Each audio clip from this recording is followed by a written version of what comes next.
ಅಲ್ರಿ ಮಧುಗಿರಿ DYSP ಎಷ್ಟು ದೊಡ್ಡ ಕಾಮುಕ ಅಂತಂದ್ರೆ ದೂರು ಕೊಡೋಕ್ಕೆ ಬಂದರೆ ಆ ದೂರು ಕೊಡೋ ಹೆಣ್ಮಗಳಿಗೆ ಬಟ್ಟೆ ಬಿಚ್ಚಿ ತನ್ನ ಕಾಮಪೂರಣ ಮಾಡೋನಲ್ಲ ಗುರು.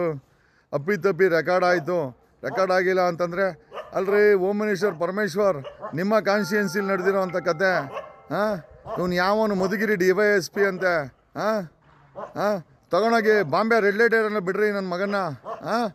ಅಲ್ರಿ ಆ DYSP ಯೂನಿಫಾರ್ಮ್ ಹಾಕ್ಕೊಂಡು ಕಂಪ್ಲೇಂಟ್ ಕೊಡೋ ಹೆಣ್ಮಗಳಿಗೆ ನ್ಯಾಯ ಕೊಡಿಸ್ತೀನಿ ಅಂತ ಬಟ್ಟೆ ಬಿಸ್ತಾನಲ್ಲ ಗುರು ಇವನು.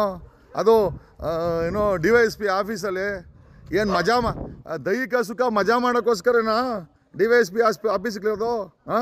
ನಾಚಿಕೆ ಆಗಲ್ಲ. ಒಬ್ಬ ಹೋಮ್ ಮಿನಿಸ್ಟರ್ ಕಾನ್ಸ್ಟಿಟ್ಯೂನ್ಸಿ ಪರಮೇಶ್ವರ್ ಕಾನ್ಸ್ಟಿಟ್ಯೂನ್ಸಿಲಿ ಇಂಥ ಕಾಮಕ DYSP ಮಾಡ್ಕೊಂಡಿದ್ದೀರಲ್ಲ. ಇವನು ಯಾರೇ ಇವನು DYSP ಮಧುಗಿರಿ ಅಂತೆ. ಯಾವಾಗ ಇವನು ಬಟ್ಟೆ ಬಿಚ್ಚೋದು?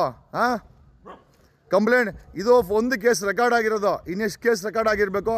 ಇನ್ನೆಷ್ಟು ಜನ ಹೆಣ್ಮಕ್ಳಿಗೆ ಬಟ್ಟೆ ಬಿಚ್ಚು ದೈಹಿಕ ಸುಖ ಅನುಭವಿಸಿ ಈ ರಾಸ್ಕಲ್ ಕಾಮುಕ ಇವ್ನಿಗೆ ಯಾವಾಗ 376 ಬುಕ್ ಮಾಡಿ ಇವನ ಮೇಲೆ? ಏನ್ರಿ ಇದು ಪಬ್ಲಿಕ್ ಲೈಫಲ್ಲಿ?